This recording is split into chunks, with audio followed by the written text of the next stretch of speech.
Teda, felačky, moje meno je Selasi. Ahoj. Čauky, mňauky. Bim! Je vám tento pozdrav povedomý? Áno, je to Gogo pozdrav. A pozdravil som tak teraz preto, lebo sa ideme rozprávať o kopírovaní. Tak prejdeme k tématu.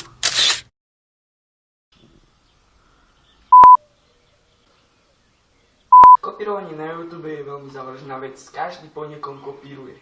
No. Niekto má super videá, dobré odbery a má super pozdrav. Niekto si ho vymysleť nevie a tak ho kopíruje napríklad, ako Gogo. Bim! Nie?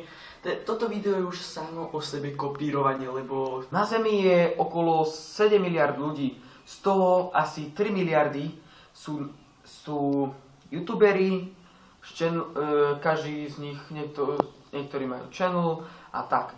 A oni môžu, niektorí, asi polovica z nich nedávajú vôbec videá. Oni to majú vlastne iba na to, že tam majú Google Plus a píšu si cez Google a tak.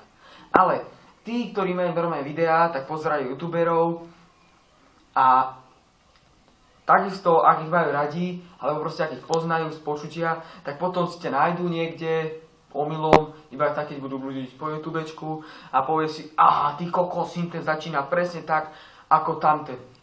Potom budete mať zase vy z toho problém, že aha, ty kokos, ten chuj kopíruje potom chujovi a potom máte všetci problémy za to, že nechceli ste kopírovať a predsa len ste kopírovali bez toho, aby ste o tom vedeli.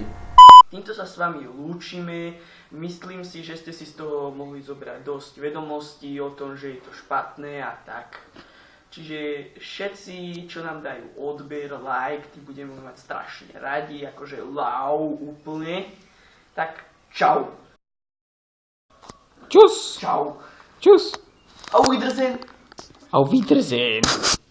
V hlavných rolách účinkovali debil, ja už neviem, idiot, I love you, chod z Dorici, love sex, love durex.